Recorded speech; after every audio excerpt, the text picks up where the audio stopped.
Vamos a hablar hoy de lo que es una mirada a la revelación. Ese es el título de la reflexión de esta noche. Una mirada a la revelación. La clase ya ni me acuerdo, del sábado estuvimos hablando un poquito, ¿verdad?, acerca de lo que es la revelación. Y habíamos dicho, y anoche también, habíamos mencionado que la teología, era una pregunta que se formuló hoy, ¿la teología es el estudio de Dios? La respuesta es falso, porque la teología es el estudio de la autorrevelación de Dios, ¿ok? Así se hace, alumnos. Desde ahora empecemos a marcar ya la diferencia. La teología no es el estudio de Dios, es el estudio de la autorrevelación que Dios da de su persona a nosotros. Sin embargo, también existe la palabra revelación. Y la revelación es aquel acto sobrenatural a través del cual Dios le transmite al hombre una información que el hombre por sus propios medios jamás podría obtener, jamás. Dentro de la revelación, no sé si vuelvo a repetir el concepto, ¿les parece? Bueno, ahora yo ni sé qué fue lo que dije, pero voy a ver. La revelación es el acto sobrenatural a través del cual, es el acto sobrenatural a través del cual Dios le transmite al hombre un conocimiento que el hombre jamás podría obtener por sí mismo. Un conocimiento que el hombre jamás podría obtener por sí mismo. Entonces, dentro de esa revelación, nosotros encontramos una serie de cosas. Por ejemplo, estos son vocablos técnicos. Existen dentro de la revelación lo que se conoce con el nombre de las metanarrativas. Dentro de la revelación, no de la autorrevelación. Ojo, que yo estoy haciendo una diferencia. La autorrevelación es Dios diciendo: yo soy eterno, yo soy amor, yo soy bondadoso, yo soy poderoso, yo soy misericordioso, yo soy de Él. Pero la revelación tiene que ver con acontecimientos que al hombre jamás se le hubiese ocurrido que existía. ¿Ok? Entonces, este tipo de revelación que se llaman las metanarrativas, una metanarrativa es la palabra metanarrativa es una palabra compuesta de la palabra meta, que es una preposición en el idioma griego. Meta significa que está más allá, y narrativa, o sea, una narración que está más allá del hombre. Nosotros utilizamos con frecuencia la palabra metá para muchas cosas. En el caso de mi hermanita, ella le dio metástasis. Metástasis. O sea, el cáncer se fue más allá de donde se inició. Metástasis. Tenemos la metáfora, que está más allá de la palabra. Una metáfora, por ejemplo, que las palabras son como las mariposas andariegas. Pues una mariposa no es una palabra, pero eso es una metáfora. Metabolismo, óigame, mira aquí, me estaba pintando y con el oído prestando atención. Metabolismo, correcto. Entonces, una metanarrativa que nosotros tenemos, o una de las más grandes metanarrativas, es decir, narraciones que están más allá de nuestro conocimiento, es la creación. La creación es una metanarrativa. Y esa metanarrativa está contenida en el libro del Génesis y está salpicadita por allí en distintos textos de la Biblia, donde Dios hace eco de esa metanarrativa, de ese acto creativo.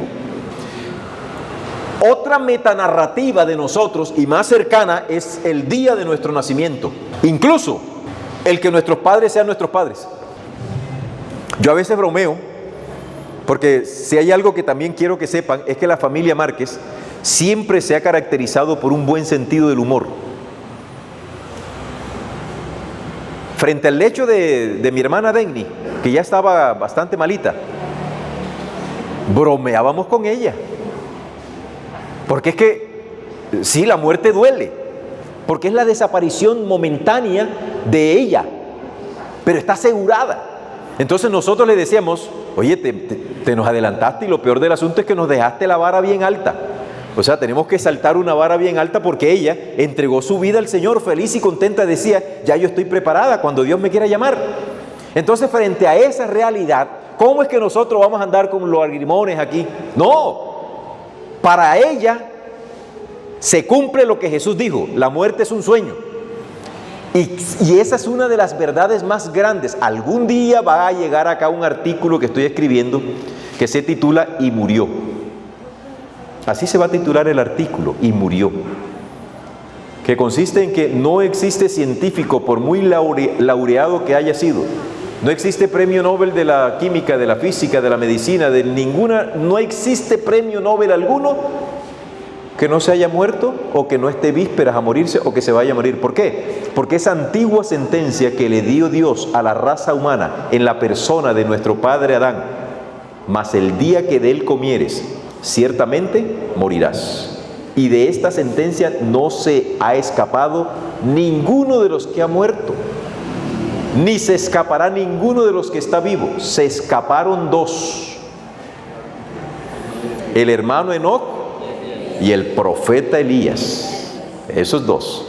Bien, entonces, volviendo acá a la historia del acto de nosotros de nacer, antes de que se inventaran las pruebas genéticas, las pruebas de ADN, con la que algunos padres los capturan, oye, no, este no es hijo mío, que no es hijo tuyo, vamos a hacerte la prueba del ADN, y le sacan la prueba del ADN, eso se vea preciso. Pero antes de que existiese la prueba de ADN, era muy difícil verificar que el hijo fuera del papá. Mi abuelo, un italiano, de pronto ustedes no sabían eso, yo soy de ascendencia italiana, mi abuelo italiano, él decía un adagio acá, yo no sé de dónde lo sacó, posiblemente, decía: el hijo de tu hijo en duda estará, el hijo de tu hija tu nieto será. Hércole, yo decía, suena duro, pero es una verdad de a puño. Por mucho que a nosotros no nos guste eso, apreciados congéneres masculinos, la realidad es esa. Claro está, no, mi esposa es fiel, por supuesto, eso no está en discusión. Lo que se está es hablando de un asunto preciso. La mujer es quien sabe a ciencia cierta quién es el papá de ese hijo. Por eso mi abuelo decía esa barbaridad. Bien, ahora les pregunto, ¿usted está seguro de que usted es hijo de su papá y de su mamá? ¿Yo estaré seguro de que la niña Deo y el don José son mis padres? ¿O serían personas piadosas que se apiadaron de esa pobre criaturita que dejaron en una canasta ahí en la puerta de su casa? Y que luego crecí y ellos me dieron su apellido y me llaman hijo y yo los llamo papá, pero mi papá quién sabe quién será. Usted tendría elementos de juicio cognitivamente hablando para decir: ese señor sí es mi papá. Alguno podría decir: sí es mi papá porque me parezco a él. Pero hay otros que no nos parecemos. Y entonces queda así, ¿verdad? La sospecha, bueno, ¿será o no será? Esa es una metanarrativa. Porque ninguno de nosotros tiene conciencia de haber nacido. A nosotros nos echaron el cuento, nos narraron, nos contaron que fulano y mengano son los papás de nosotros, y que fulano y mengana son nuestros hermanos, y que fulano y mengana. Esas son metanarrativas porque no tenemos conciencia. Incluso creo que hasta los 2 años no logramos tener conciencia de la existencia. Hay quienes dicen que se acuerdan de cuando eran de 1 año y medio. Caramba, qué mente prodigiosa. Yo no me acuerdo, a duras penas, a los 4 años. Entonces, esas son metanarrativas. Pero resulta que dentro de las tendencias que se dan a nivel de la iglesia, dentro de la iglesia y fuera de la iglesia, hay 5 tendencias que quiero compartir con ustedes para que tengan cuidado. Vamos a ver. La primera tendencia es mirar la revelación de Dios como una conciencia, a ver, ahí está, una nueva conciencia, ahí está, como una nueva conciencia. Hay personas, hay teólogos, aquí quiero llamarles la atención a algo. Ustedes deben diferenciar entre lo que dice el señor Fermín, que es el dueño del almacén del barrio, de la tienda del barrio, y que es un católico apostólico romano fiel. El señor Fermín anda como los musulmanes que son fundamentalistas. Los musulmanes fundamentalistas, los buenos musulmanes, tienen también algo parecido al rosario, mas no con el mismo nombre, y lo viven pasando las pepitas, y cada pepita es una oración. Lo mismo ocurre con un buen católico. Ellos tienen su rosario, y cada rosario, creo que, yo no sé cada cuántas pepitas tienen que repetir un Padre Nuestro o algo así. ¿Bien? Cada 10 pepitas, ¿verdad? Bien. Bueno, una cosa es lo que piensa el señor Fermín, que es un católico, y otra cosa muy distinta es la que piensan los teólogos católicos. Un teólogo católico vivo en la actualidad, Joseph Ratzinger, más conocido como el Papa Benedicto XVI. Es un tremendo teólogo. Y cuando les digo tremendo es que da gusto leer a ese sujeto, pero leer a Benedicto XVI no es como leer Corintellado. Usted tiene que leer y detenerse, porque las palabras que esa gente suelta son de peso. Y si usted no está bien seguro, te marea el piso. Lo que él piensa hoy, no lo piensa el señor Fermín. Joseph Ratzinger, Karol Wojtyla, conocido más con el seudónimo de el Papa Juan Pablo II. Juan Pablo II fue otro tremendo teólogo. Y quien creyera que la Iglesia Católica, el católico en general, que son buenos católicos, ellos creen, por ejemplo, que cuando una persona se muere, como el caso de mi hermanita, se murió, ahora hay que hacerle una misa más adelante para empujarlos un poquito para que vayan a tal parte, al purgatorio. Ahora resulta que Joseph Ratzinger y Karol Wojtyla escribieron y dijeron: esto no puede ser. No puede ser. Porque es que cuando Dios creó al hombre, lo creó con un cuerpo. Y para que se vehiculice, para que la vida se transporte, tiene que existir sí o sí un cuerpo. Entonces, ¿cómo es que cuando hay muerte, el cuerpo se deposita y el espíritu se va y hay conciencia? Ellos dicen, no puede ser. Cuando nosotros leemos eso de dos teólogos tan importantes, uno se pregunta, ¿será acaso que la teología católica está cambiando en cuanto a la inmortalidad del alma? La respuesta es no, no cambia. Simplemente que hay teólogos dentro de la Iglesia Católica que no aceptan lo que tradicionalmente se ha enseñado. Por supuesto, pero es que cuando nosotros estamos hablando de dos papas que ya están presentando esto, uno esperaría, uy, qué bien se va a convertir la Iglesia. Jamás se convertirá. En estos momentos Francisco tiene una problemática, y es que si él, como les dije ayer, no, aquí no fue. ¿Dónde fue? En una de las iglesias, creo que fue en la iglesia de allá. Sí, Nuevo Amanecer, que yo les hablé de ex cátedra. Cuando el Papa Francisco decide hablar ex cátedra, se mete en un problema con el cuerpo cardenalicio y con lo que realmente mueve el chocolate en la iglesia. A saber, no puede ser que él diga ex cátedra. Y recuerden que cuando él habla ex cátedra, está hablando y utilizando el dogma de la infalibilidad papal. Y cuando él hable ex cátedra, él no se equivoca en lo que dice. Y cuando él dice lo que dice, esa es palabra de Dios y eso no se puede modificar. Y si él dice, se puede aceptar el matrimonio egalitario, o sea, el matrimonio entre iguales. hablo ex cátedra, bendito el huracán que se forma. Si no lo matan, lo mueren. Sí, porque sabemos que eso ha ocurrido a nivel en la historia. Bien, sí, Juan Pablo I sabemos que le dieron materiales porque había cosas que él no estaba de acuerdo. Y muchos otros. En lo personal me gusta mucho esa parte de la historia del papado, hacer toda la secuenciación. Entonces, ¿qué ocurre? Que cuando usted oye hablar a un revelación como una nueva conciencia, entiendan lo siguiente: Dios está dentro del hombre. ¿Le suena familiar? Dios está en ti. La nueva era, los cultos orientales, la meditación, el yoga. Y eso a veces quiere aparecer dentro de la iglesia, con algunos predicadores que te pueden hablar. No te preocupes, Dios está en ti. Dios te habla a ti. Y esta posición, simplemente el Dios de la Biblia es un forastero. Porque si Dios está en ti, el Dios de la Biblia, ¿para qué lo necesitas si ya está en ti?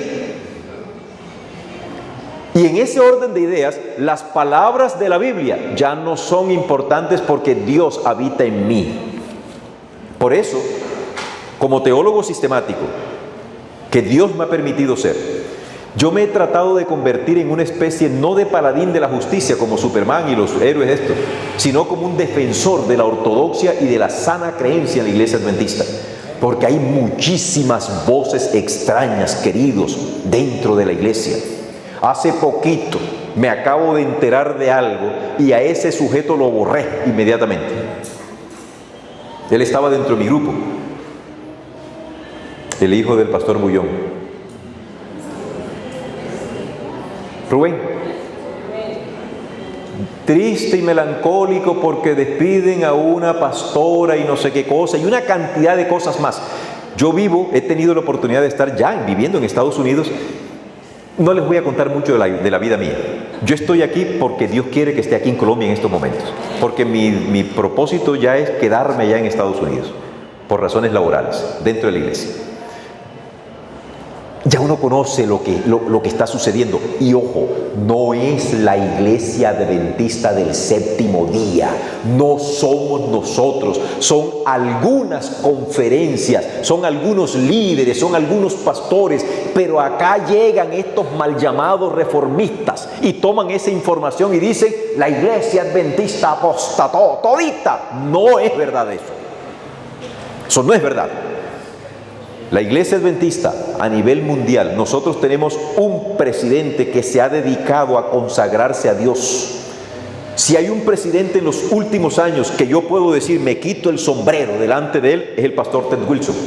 Lo he oído, lo he analizado, le mastico, le busco la comba para ver dónde se equivoca, porque soy muy especialista en eso y no le encuentro falla al pastor Ted Wilson. Es un hombre ortodoxo, correcto, que quiere llevar a la iglesia al nivel que Dios desea. Pero hay otros que se le oponen. Y entonces esos que se le oponen son tomados por estos malintencionados y dicen: la iglesia adventista hizo tal cosa. Nos viven hablando de que tenemos jesuitas infiltrados. A mí me han catalogado de jesuita infiltrado. Una cantidad de tonterías que se pone a decir. Y como las fake news son lo que decía un hermano que días el sábado, que esas noticias falsas, eso corre rapidito. Bien, revelación como nueva conciencia. Tengan mucho cuidado con eso, que yo puedo hablar a nivel personal con Dios. Bien, siguiente, revelación como doctrina. Esta es la más parecida a la realidad, pero tiene un pero también. Esta significa que las definiciones y las proposiciones de las verdades eternas han sido sobrenaturalmente reveladas. Eso es verdad. Esto es verdad. El detalle está en que esta gente, aunque toman la Biblia como la norma de fe, ellos se han quedado en algo. Y es que si hay un texto que a su juicio no llena las expectativas, dejan ese texto de lado inmediatamente.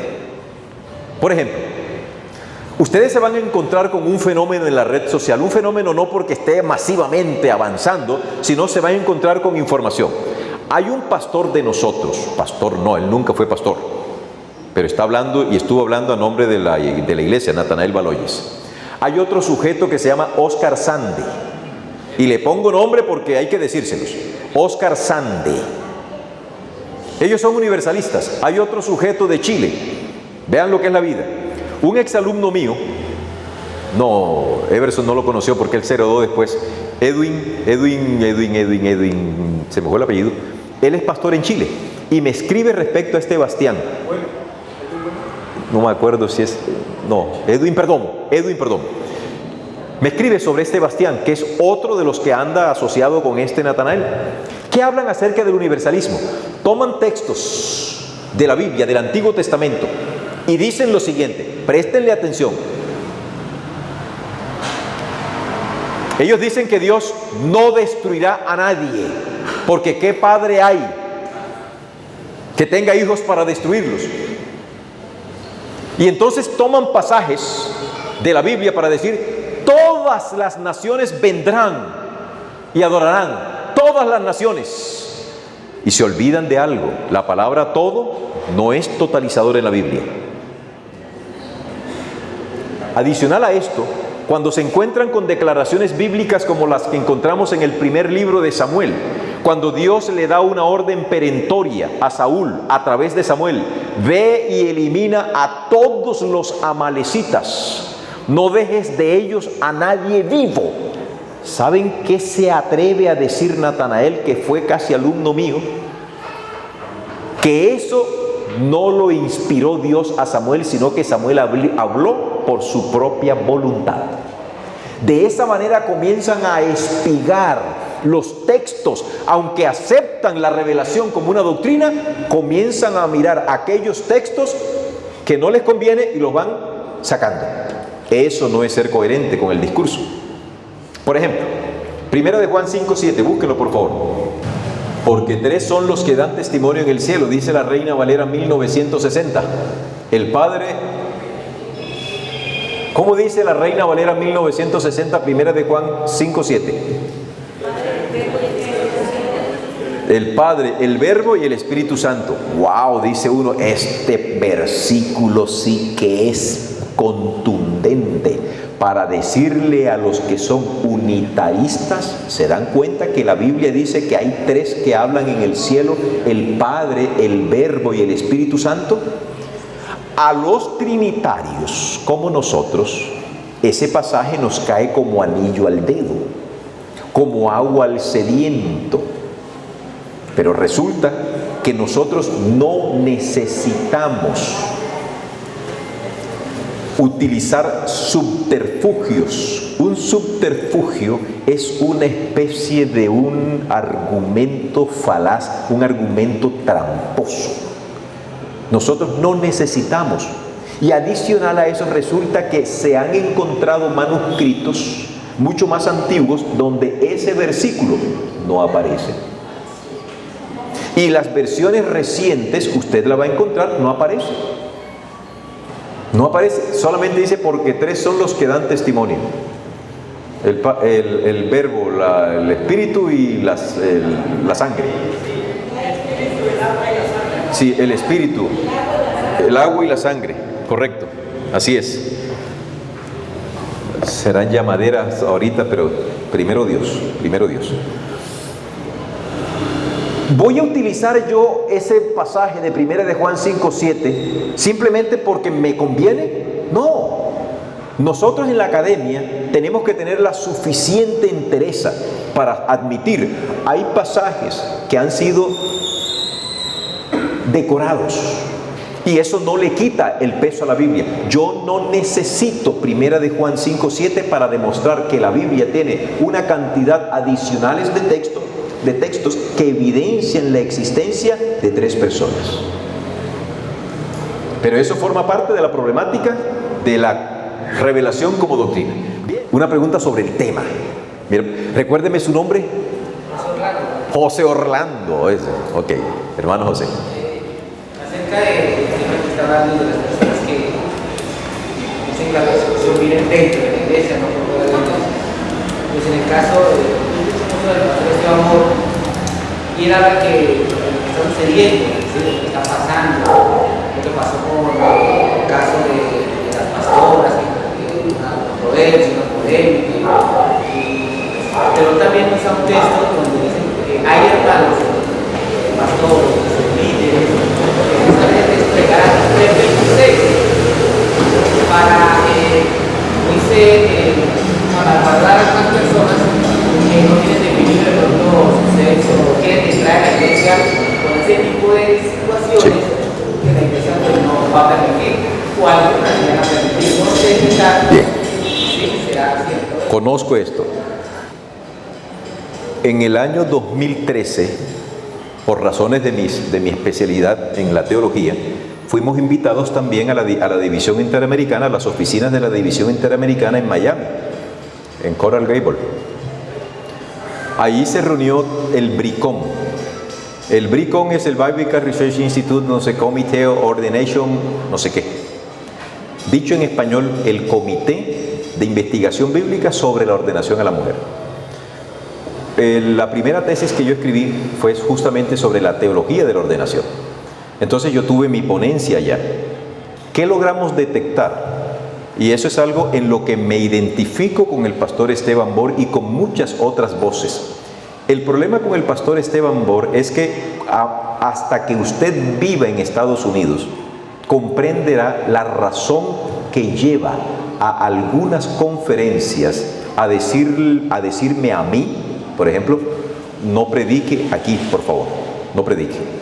No porque yo sea un disidente de la iglesia. De plano, la carta que le enviaron al pastor Bor dicen simplemente, en la mayoría de las cosas estamos de acuerdo con usted, pero hay algunas que no, y en las que no están de acuerdo no es por posición doctrinal, sino por asuntos meramente legales. Se los explico de este tamaño. Aquí en Colombia, ¿qué pasa si un noticiero comienza a despotricar sobre esta comunidad LGTBIQYZR y va saliendo de cuanta cosa? ¿Qué pasa con un periodista que se atreva a decir y a denunciar? ¿Qué pasa con ellos? ¿Significa que es que si el periodista calla, es porque está de acuerdo? No. Lo que pasa es que el periodista debe callar para evitar que lo metan preso, o que le pongan una multa, o que lo demanden. Bien. Resulta y pasa que el pastor Bor, al decir públicamente, no estoy de acuerdo con la ordenación de la mujer, que es la posición oficial de la Iglesia Adventista del séptimo día, la Iglesia Adventista en el 2015 votó no a la ordenación de mujeres al pastorado. Se están revisando el asunto de la ordenación de las ancianas. Porque es que fue un gol. Nosotros mismos cometimos un error y hay que admitirlo. Hicimos la práctica sin tener la teología. Es como el que compra el balde antes de tener la vaca. Algo similar. Se ordenaron ancianas sin tener el fundamento teológico que permitiera saber si era posible o no era posible. Entonces, como ya se ordenaron las ancianas, ahora las hermanas ancianas, al escuchar que la iglesia está diciendo las pastoras no, viene la pregunta, bueno, ¿y cuál es la diferencia en grados de la ordenación de una pastora a la ordenación de una anciana? Y cuando vamos al texto bíblico, al análisis de toda la estructura literaria que aparezca en los versículos, uno dice, no existen grados de ordenación.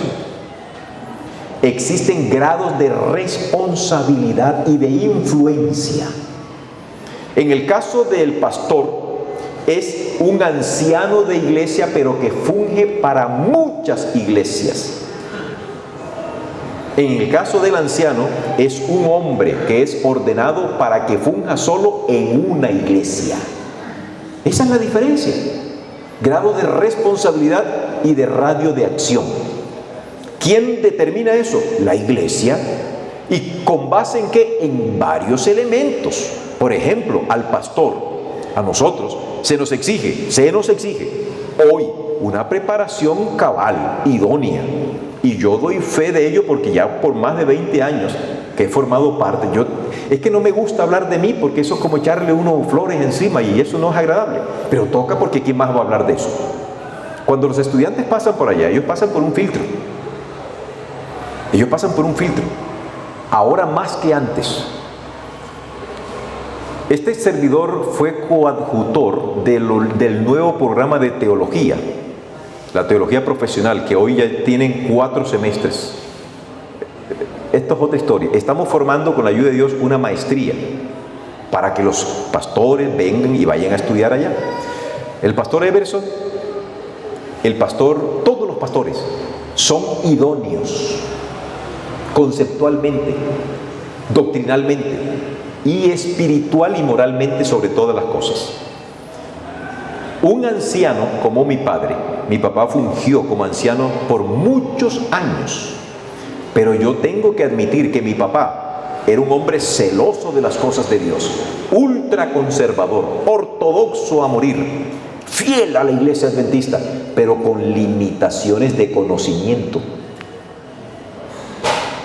Y no solamente es leerse la Biblia de tapa a tapa y saberse la Biblia de memoria, no. Se trata de una serie de estructuras adicionales. Es como el caso del médico. Yo les hablaba del tegua versus médico.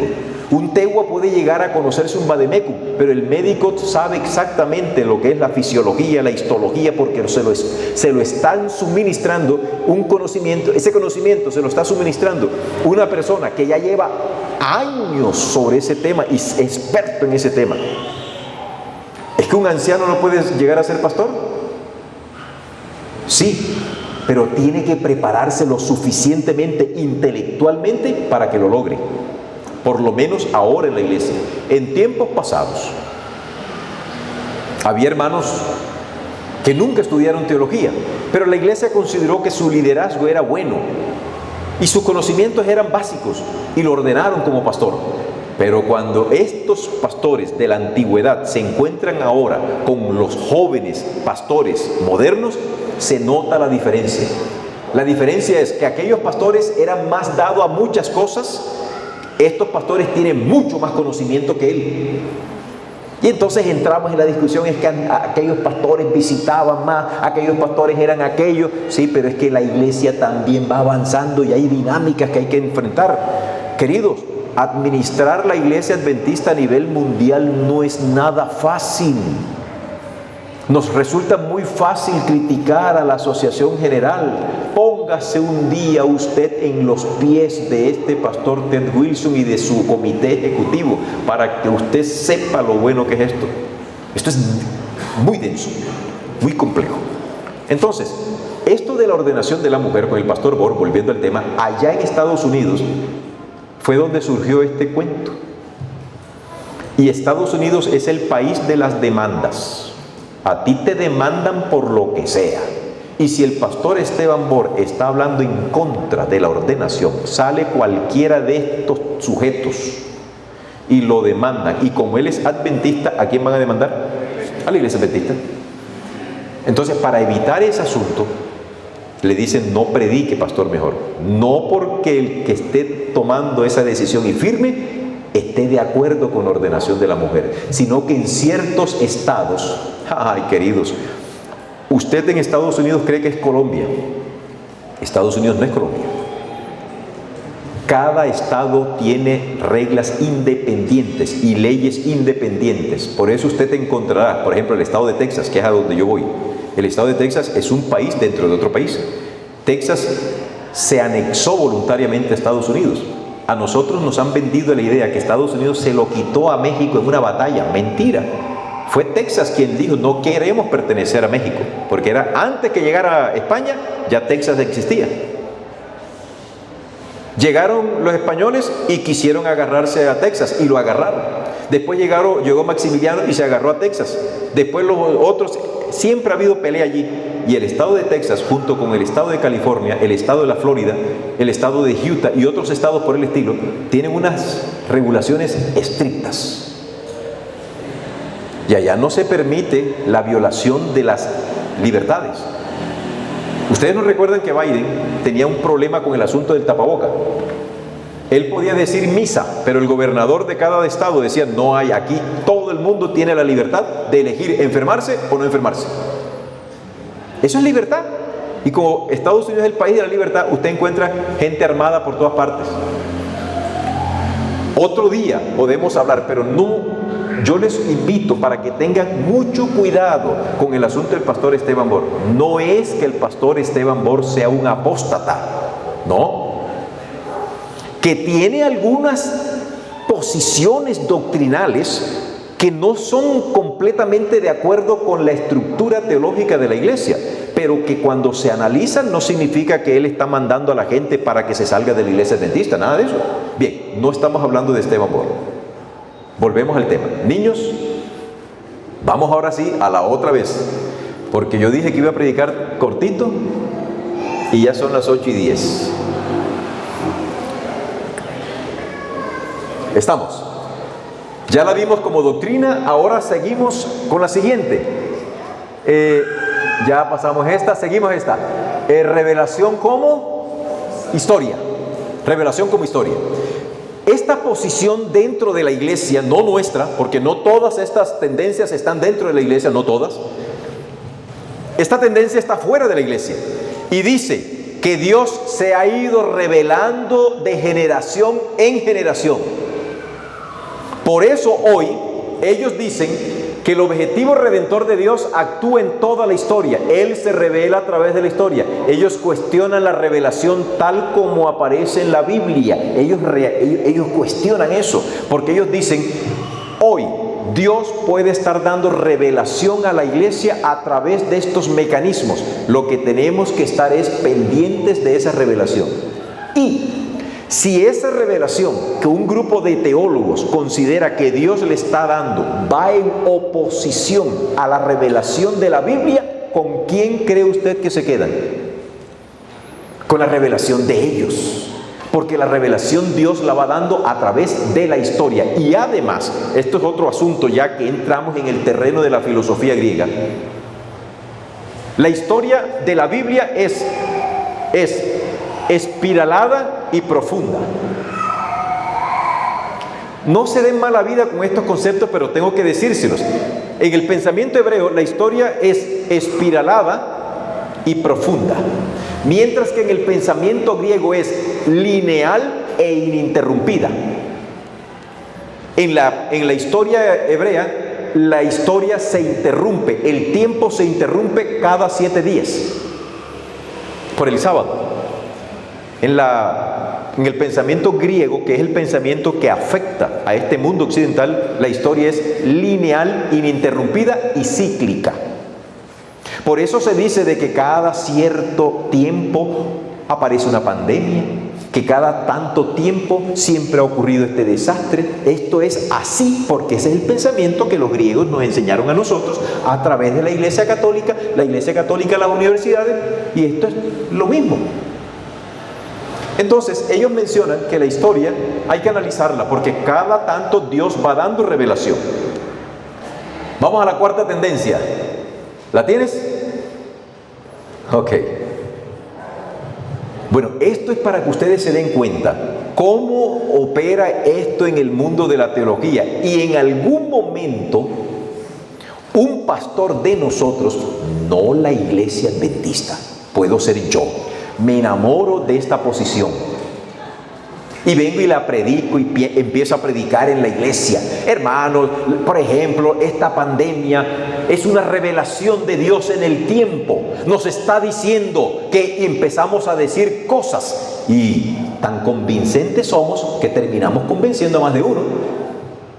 Y ahora dentro de la iglesia se metió ese concepto de la revelación como una historia.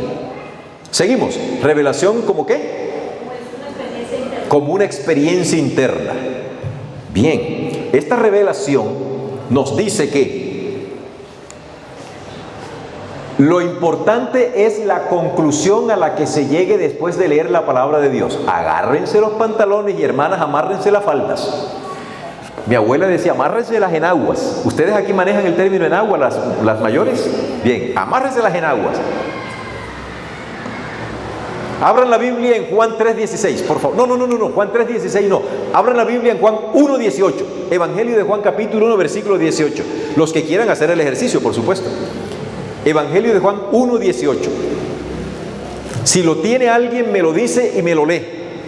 Y vamos a dedicar un minuto, no más, un solo minuto, para que usted lo lea, lo medite y dígame una conclusión a la que llegue. A Dios nadie lo ha visto nunca. El Hijo unigénito, que es Dios y que vive en unión íntima con el Padre, nos lo ha dado. Muy bien. Otras versiones dice, a Dios nadie le conoció jamás, el unigénito Hijo de Dios. Bien. Tengan la bondad, mediten un momento, pónganse a pensar en eso y traten de decir qué entienden. Y vamos a hacer unas 3 preguntitas.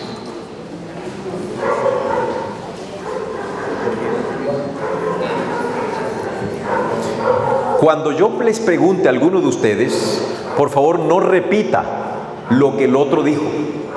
Anexe algo de lo que el otro dijo o diga lo opuesto a lo que el otro dijo y así sucesivamente. No me digan, sí, yo estoy de acuerdo con lo que dice el hermano. No. Hable usted solo. ¿Qué le dice la Biblia a usted? ¿Vale? Bueno, se acabó el minuto. ¿Quién se anima antes de hacerlo dedocráticamente? Usted se anima. A ver, ¿ya leíste? ¿Qué te dice la Biblia a ti? Me dice que el primogénito, que Jesús nos dio a conocer al Padre, al que no podíamos ver. Ok. ¿Quién más? ¿Alguien más? ¿Qué aprende? Que nosotros conocemos a Dios a través de Jesús por el testimonio que Él dio a través de su vida aquí en la tierra. Muy bien. ¿Alguien más? ¿Una última intervención? Anímese, no estamos cuestionando. Adelante, mi hermano.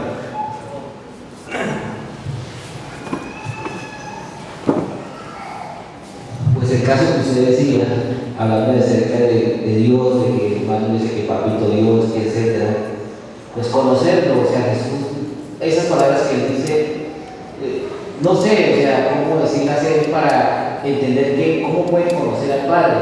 O sea, es algo que se le escapa de la mente al ser humano. Pensaría yo de esa manera, ¿no? No voy a explicar cómo saber de que alguien puede explicar quién es el Padre, quién es el Padre. O sea, es algo, no sé, como salir del contexto, ¿no? Digo yo, en ese momento en que lo dijo. Ok, muy bien.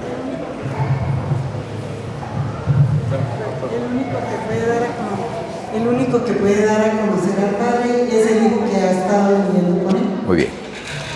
Todo lo que ustedes han hecho es hacer simple y llanamente una deducción del texto.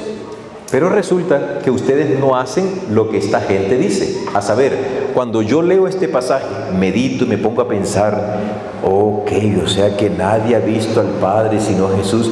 Eso significa que si Jesús está en mí, yo puedo ver por los ojos de la fe, yo puedo ver al Padre. ¡Wow! Yo no necesito nada más sino esto. Y esa conclusión yo termino, amén. Y para mí esa conclusión a la que yo acabo de llegar es palabra de Dios.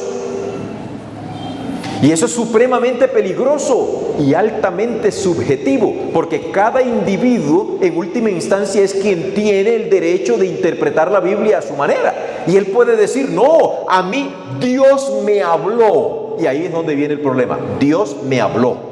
A través de una meditación que yo tuve, llegué a una conclusión y esa conclusión yo la llamo palabra de Dios. Hay que tener mucho cuidado con eso. Y eso se ocurre dentro de la iglesia. Allá en un distrito cualquiera, uno de los distritos que yo tuve, había una hermanita que ella soñaba mucho. Cualquier parecido a la realidad, créame que es mera coincidencia, porque yo aquí no conozco a nadie. Los voy conociendo. Un día cualquiera la hermana vino con un cuento triste de un sueño que había tenido. Sueño en el cual ella veía un rayo de luz que atinaba sobre tal parte. Y ella, como una Daniela moderna, no solamente contó el sueño, sino que lo interpretó. Y esa interpretación inmediatamente dijo: el Señor me mostró a mí en ese sueño, pastor. Cuando ella me dijo así, yo le dije: oiga, hermana, dígame, ¿y cómo sabe usted que fue Dios quien se lo mostró y no la frijolada o lo que usted se comió? Entonces, ¿qué hay que hacer? Tener cuidado. No le otorgue a una reflexión suya una conclusión diciendo: Dios me habló a mí, o Dios me mostró tal cosa. Mucho cuidado, porque la Biblia no se contradice, y menos que tu conclusión vaya en contravía de una clara declaración de Dios. Siguiente. ¿Me ayudas, por favor, criatura? Vamos a la quinta tendencia. Revelación como presencia dialéctica. Ay, ay, ay, esta sí que está en boga aquí en la iglesia. Está en boga en la universidad. Y esto consiste en lo siguiente. No. ¿Qué dice allí? La Biblia no es la norma de fe. Se confrontan las enseñanzas bíblicas con el concepto cambiante de Dios y de la verdad. 50 años atrás, ¿era concebible la idea de que un hombre se casara con otro hombre?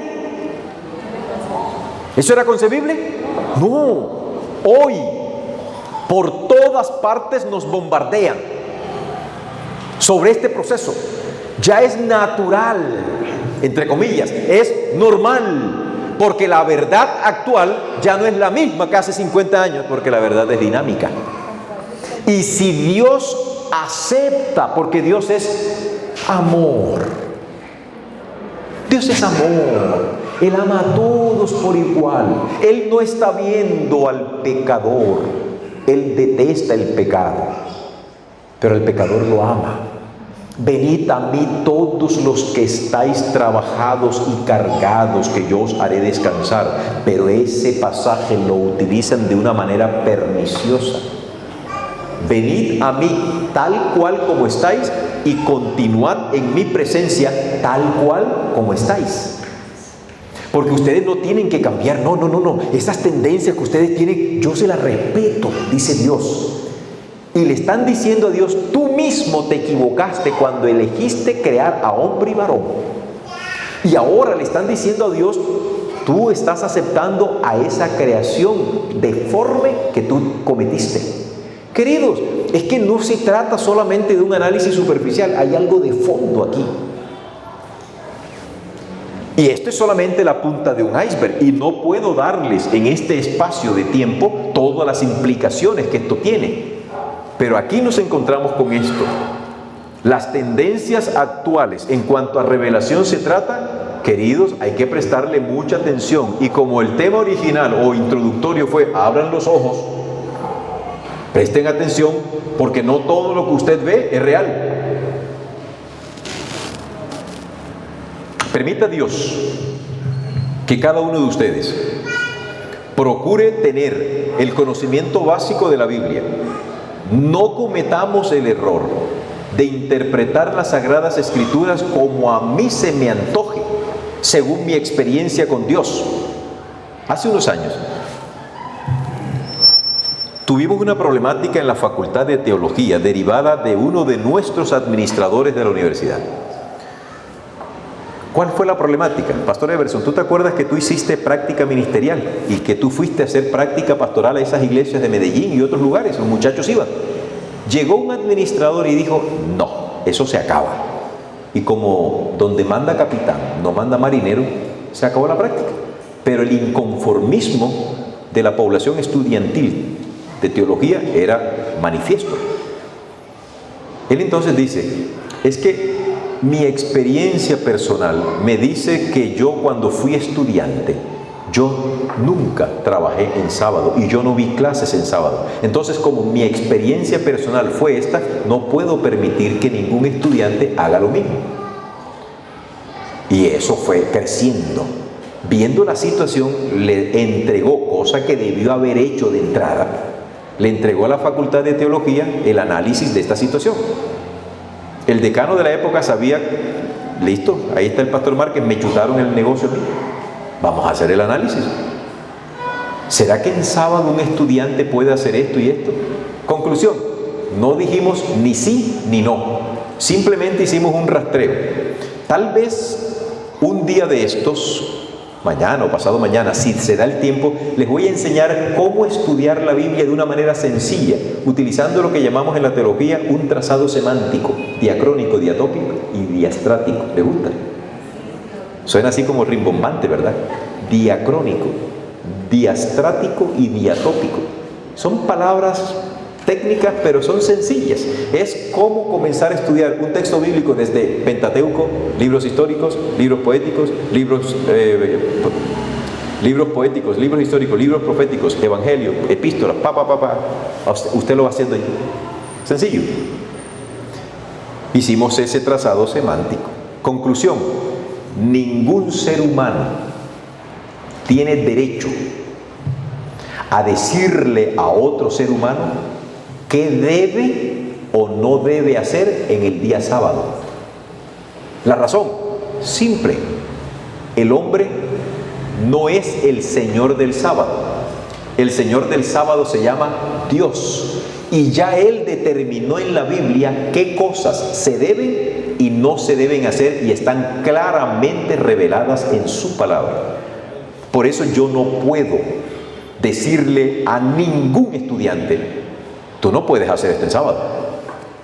Si esto que yo le estoy prohibiendo está en contra de lo que ya Dios dijo sí se puede hacer, me estoy metiendo en un problema con Dios. Cuando al administrador yo le entregué el artículo de 21 páginas, lo leyó, se acabó el negocio. Pero ¿por qué tienen que cometer ese error de dictar sentencia en algo que no nos corresponde?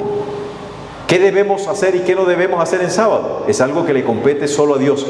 Observen ustedes la problemática en la que metieron a todos los judíos, los fariseos, cuando en el Talmud, ustedes pueden encontrar en el Talmud babilónico, encuentren ustedes el apartado que habla del sábado. Un poco más de 600 leyes se establecieron para guardar el sábado. Porque ellos dijeron, esto se puede hacer, esto no se puede hacer. Por ejemplo, un pañuelo, yo no lo puedo llevar en la mano, porque estoy trabajando. Es más, se puede llevar en la mano algo que pese menos que un higo seco. Eso lo dijo el rabino Ibrahim no sé qué. ¿De dónde sacan ellos eso? Posiciones de ellos. Por eso Jesús dijo, ustedes enseñan tradiciones. El pañuelo no lo puede llevar en la mano porque pesa más que un higo seco, pero si usted se lo prende a la ropa con un prendedor, ya no está cargándolo porque ahora forma parte del atuendo. Cosas por el estilo. Usted, por ejemplo, no puede tomarse un remedio. No puede. Recuerden que no se permitía sanar en sábado. El remedio no te lo puedes tomar en sábado porque estás trabajando. Al hacer esto, estás trabajando. Pero si tú tomas el remedio y lo utilizas como mermelada y se lo echas al pan, ya no es remedio, sino que forma parte de la comida. Así por el estilo, si le permitimos, llegaríamos los seres humanos a actuar. ¿Bien? Entonces, hermanos, importante es que tengamos claro que el quehacer teológico dentro de la iglesia es denso, es complejo. No es así de larín-larán, de golpe y porrazo, que ya yo me sé toda la Biblia. No, hay algunos detalles que hay que considerar. Pero para eso Dios nos ha dado el Espíritu Santo, no a mí, a todos nosotros. Pero lean Biblia, lean la Biblia, lean el espíritu de profecía. Y tenemos que ser fieles y firmes al Señor porque se nos avecinan tiempos muy difíciles y cada uno tiene que dar razón de su fe. Que el Señor los bendiga, hermanos. Que el Señor los fortalezca.